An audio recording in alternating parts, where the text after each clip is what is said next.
Ndongeye nanone ndabaramukije mu izina rya Yesu. Nanone nikabayiza Theoneste ugarutse. Umukozi w'Imana, Imana ihagurukije gukorera Imana mu gihe nk'iki ngiki. Dushima nanone Imana kandi ko yatwemereye kaduha ubushobozi bw'ikirere kugira ngo tubwirize abari mu mahanga ya kure n'abari hafi yacu bose muri rusange. Imana y'amahoro nishimye kuko ubu bwenge bwose niyo yabutanze kugira ngo abantu bakora ibikoresho n'ibi byabasha kugeza ubutumwa kure cyane. Nubundi twari turi mu muhamagaro Yesu yaravuze ngo nimuhaguruke mugende mubwiriza amahanga yose. Ubu rero dusigaye duhaguruka kandi tutanagiye kubera ko hari ikoranabuhanga. Yesu yatanze ubwenge, atanga n'ubushobozi bwo kugira ngo bakore ibigomba kugira ubwo bushobozi bwo kugeza ubutumwa kuri bose kandi cyarimwe kandi kure. Rero wowe ukurikiye Ikamba Karuvari, ndagushimira Imana iguhereza umugisha.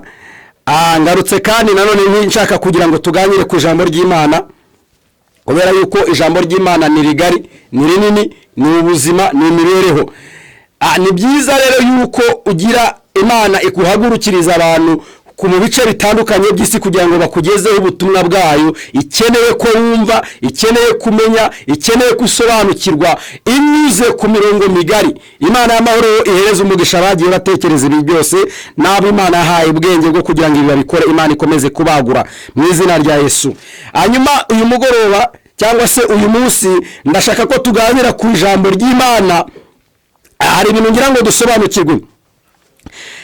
Abantu benshi bazi yuko gukorera Imana ari ibintu biba mu rusengero, ari ibintu bishingiye kuba bari mu rusengero, ari ibintu bishingiye kuba hari ibyo bakoze mu rusengero bakumva ko ariko gukorera Imana. Ariko uyu munsi ndagira ngo dusobanukirwe gukorera Imana icyo ari cyo, kuko n'uyu munsi ndimo ndakorera Imana kandi ntari mu rusengero. Haleluya.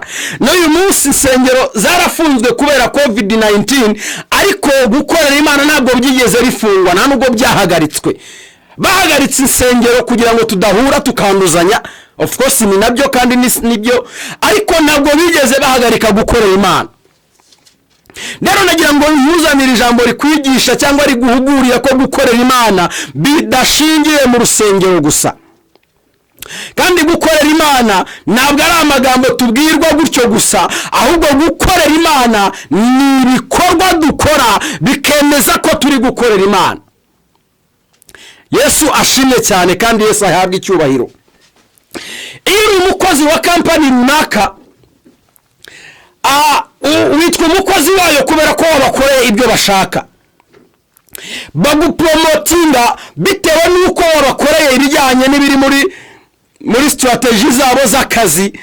Bakaba ari bavuga ati uyu muntu ibyo ari byo byose arabasha kwachivinga goals zacu, reka tumupromotinge, tumuzamura zamuke, akomeza arushaho kungura ubumenyi, akomeza arushaho no kuhagararira abandi abayobore kugira ngo company yacu ikomeze kwaguka no gutera imbere. Iyo udakoze ibyo company ishaka barakwirukana. Cyo ni cyambere. Iyo udakoze ibyo company ishaka nta musaruro bakubonamo. Reka mubwire ngo contract yawe bafite ubushobozi n'uburenganzira bwo kuyikansoringa. Bisobanuye ikirere cyo shaka gusobanura ahangaha. Bisobanuye yuko ibikorwa nibyo bikugira uriwe, ibikorwa ukora nibyo biguhamiriza yuko ukorera umuntu runaka, nibyo biguhamiriza yuko ukorera company runaka, kuko wowe uri professional mu kazi runaka, uzwi ibintu runaka. Ibyo ngibyo uzwiho nibyo bituma boss akwizera akaguha contract. Ndavuga ati uyu muntu ujya byose afite ibyazi. Ntabwo afite amagambo gusa, ntabwo afite amagambo gusa nzaniye, ahubwo aje kunyereka ibikorwa. By the way, ni nayo mpamvu dushimira leta y'u Rwanda yabonye yuko hakwiriye kubaho imyuga, hakabaho imirimo y'amaboko kugira ngo abantu bagire ibikorwa bibazamura bikabavana ku rwego bikabajyana ahandi. Ntabwo habaho promotion y'amagambo, ntabwo ibaho. Ntabwo habaho promotion yo kuba ubwirwa amagambo. No. Promotion iterwa n'ibikorwa ukora.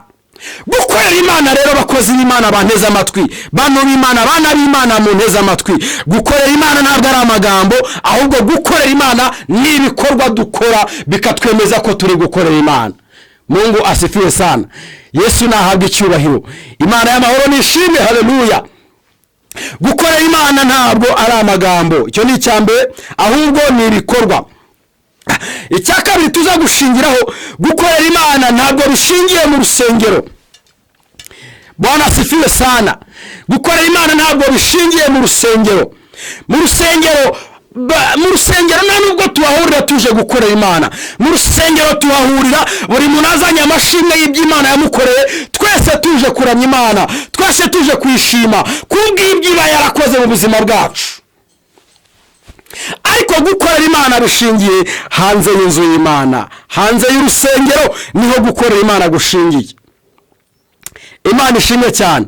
Nabahaye urugero nababwira ngo gukorera imana iyo biza kuba bishingiye mu rusengero, uyu munsi insengero zifunze, abakozi b'Imana baba barahagaze. Ariko abakozi b'Imana bakomeje gukora kubera ko gukorera imana ntabwo bishingiye mu rusengero. Bafunze insengero, bafunze aho duhurira, ariko ntabwo bigeze bafunga gukorera imana. Ndizera ko munyumva neza cyane. Haleluya. Gukorera imana rero bishingiye hanze y'urusengero. Uti bishingiye hanze y'urusengero gute? Hanze y'urusengero ni abantu bakeneye kumenya ko uri umukozi w'Imana. Hanze y'urusengero ni abantu bakeneye kumenya ko wakijijwe. Hanze y'urusengero ni bakeneye kumenya yuko uba mu buzima bukorera imana koko. N'abakeneye kubona imbuto z'uko ukorera imana bari hanze y'urusengero, ntabwo bari mu rusengero. Kuko bari mu rusengero bose imbuto zo barazigira, baba bazifite, ahubwo dukeneye ko zera zigeze hanze y'urusengero. Imana ibahereze umugisha, Imana ibagiriye neza. Reka ne gutinda, ahubwo twinjire mu ijambo nyirizina, dusome ijambo ry'Imana. Tugiye kureba ibyanditswe byera biri mu gitabo cya Matayo ibice 25:31 niyo tugiye gusoma. Bibiliya iravuga ngo iki rero? Bibiliya reka dusome, reka mbasomere. Bibiliya ivuga ngo umwana w'umuntu ubwo azaza n'abamarayika bose afite ubwiza bwe, nibwo azicara ku ntebe y'ubwiza bwe, amahanga yose azateranirizwa imbere ye. Abarobanure nk'uko umwungeri arobanura intama mu ihene. Haleluya. Intama azazishyira iburyo bwe, naho ihene azishyire ibumoso bwe. Umwami azabwira abari iburyo bwe ati, nimuze mwebwe abo data yahaye umugisha, muragwe ubwami bwabatunganirijwe uhereye ku kuremwa kw'isi. Ngo kuko nari nshonje mukamfungurira, nari mfite inyota mukampa icyo kunywa, nari umushyitsi murancumbikira, nari nambaye ubusa muranyambika, nari ndwaye muransura, nari mu nzu y'imbohe muza kundeba. Bwana asifiwe sana. Haleluya. Nari mu nzu y'imbohe muza kundeba. Abakiranutsi bazamubaza bati, mwami twakubonye ryari ushonje tukakufungurira, cyangwa ufite inyota tukaguha icyo kunywa? Kandi twakubonye ryari uri umushyitsi tukagucumbikira, cyangwa wambaye ubusa tukakwambika? Kandi twakubonye ryari urwaye tukagusura? Umwami azabasubiza ati, murongo wa 40 niwo nshaka kugira ngo ngereho kandi muvugeho cyane. Umwami azabasubiza ati, ndababwira ukuri yuko ubwo mwabikoreye umwe muri bene data aba boroheje bari hanyuma y'abandi, ari jye mwabikoreye. Imana y'amahoro nishimye cyane. Ubwo mwabikoreye abene data aba boroheje bari inyuma y'abandi, ni jye mwabikoreye. Reka ngaruke kuri iki kintu gatoya. Bibiliya iratubwira ngo ubwo twabikoreye, Bibiliya ivuze neza. Reka nsubire muri aya magambo wenda nyishyuremo gato cyane. Bibiliya yavuze ngo azafata intama zishyira iburyo bwe, afate n'ihene zishyira ibumoso bwe. Abari iburyo bwe nibo bakiranutsi be. Bibiliya iravuze ngo azababwira ngo nimuze mujye mu bwami bw'abatunganirijwe uhereye ku kuremwa kw'isi. icyatumye bashyirwa iburyo bwe naho ku murongo wa 40 birakitubwiye. Umwami azababwira ati ndababwira ukuri yuko ubwo mwabikoreye bene data aba boroheje bari hanyuma y'abandi ari gihe mwabikoreye. Bikamubwire tuba mu rusengero, tuba mu madini atandukanye, ariko ikibazo twese tuzabazwa mu maso y'Imana. Bishop, apotre, profete, umuvugabutumwa, twese abazanyura ku ntebe y'imanza y'Imana, ikibazo tuzabazwa ni kimwe. Bibiliya irabaza ngo tuzabazwa ngo ko nari nshonje mwarangaburiye, mwarafunguriye. Nta kindi kibazo tuzabazwa. Twaranagikopejwe, Yesu yaradukopeje rwose akiduhamo, arakiduha bwa mbere, ariko ntabwo turimo dushaka igisubizo cyacyo. Ukwiriye gushaka igisubizo, uzasubiza icyo kibazo kuko uzakibazwa. Uriwe wese uzakibazwa, bishop uzakibazwa, apotre uzakibazwa, profete uzakibazwa, evangelist uzakibazwa, wa muririmbyi uzakibazwa. Reka nkubwire uzakibazwa. Iki ni cyo kibazo gikenewe gushakirwa igisubizo. Ese ugaburira abashonje? Ese wambika abambaye ubusa? Ese umenya abarwayi kwa muganga ukabasura? Ese ujya gusura abari mu nzu z'imbohe barengana? Cyangwa urabashengerera gusa ukabashungera ukabasekera aho ngaho? Imirimo y'Imana rero niyo mpamvu nababwiye ngo ntabwo bishingiye mu rusengero. Mu rusengero ntabwo uzahabona ibitaro birimo abarwayi, no. Mu rusengero ntabwo uzahabona bambaye ubusa mu buryo bukabije, nubwo naho barahari. Nabo ntabwo nubwo bahari nabo ntabwo tubitaho nk'uko bikwiriye, nk'uko ijambo ribivuga. Nubwo nabwo barahari ariko ntitubitaho. Ariko igikwiriye kwitabwaho ni kimwe, ni ukumenya abababaye, ni ukumenya abashonje, ni ukumenya abambaye ubusa, ni ukumenya abadafite ibyiringiro, tukabagezaho ibyo byiringiro. Bwana asifiwe sa. Uko niko gukorera Imana kwacu gukwiriye. Uko niko gukorera Imana kwacu gukwiriye. Gukorera Imana kwacu gukwiriye ni ukumenya aboroheje bari hanyuma y'abandi, bari mu mibabaro, tukifatanya nabo mu mibabaro yabo. Iyo niyo message nshaka ko wumva kandi wundeba. Wumve yuko gukorera Imana biri iruhande rwawe, ntabwo biri mu rusengero, ahubwo biri iruhande rwawe. Ese abababaye wegera ugafasha ni bande? Maze iminsi mbwira abantu mu buhamya natangaga kuri YouTube channel, ndimo mbabwira ngo abantu bari ozalantu zacu, abantu batwugarije, abantu turimo hagati, abo bantu mbese turimo turabafata gute? Turafatanya nabo mu mibabaro yabo gute? Isi yatewe n'icyorezo, iterwa n'ibyago, isi ifite ibibazo, abashomereye ni benshi, abantu batakaje akazi ni benshi, ariko wowe ugifite akazi urimo urifatanya n'abangahe batakaje akazi? Urimo uragaburira abangahe ku kwezi? Ese urimo urambika abangahe bakennye? Ese urimo uritwara gute wowe ugihagaze mu mwanya w'akazi, wowe utarabashije guhagarikwa ku kazi, wowe akazi kawe kagikomeje? Urimo urakorera Imana mu buhe buryo? Dore uburyo ngira ngo nkurangire ukoreramo Imana nta bundi. Reba bababaye kuruta abandi, ubashyigikire, ubafashe. Reba ubashonje muri karitsiye utuyemo umugaburire. Reba umuntu ushonje umugaburire.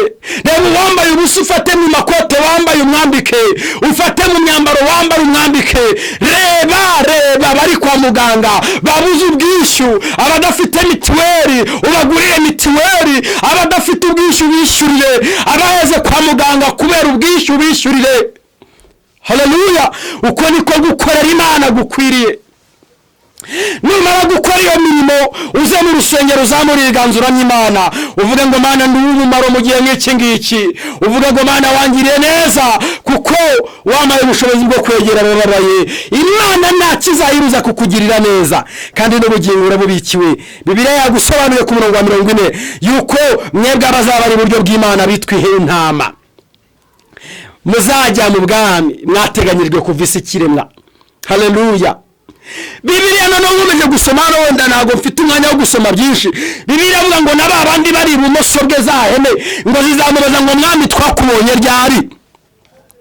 ntitugufungurire, twakubonye ryari wambaye ubusa ntitukwambike, twakubonye ryari wabuze icumbi ntitugucumbikire, twakubonye ryari uri mu nzu y'imbohe ntitugusure.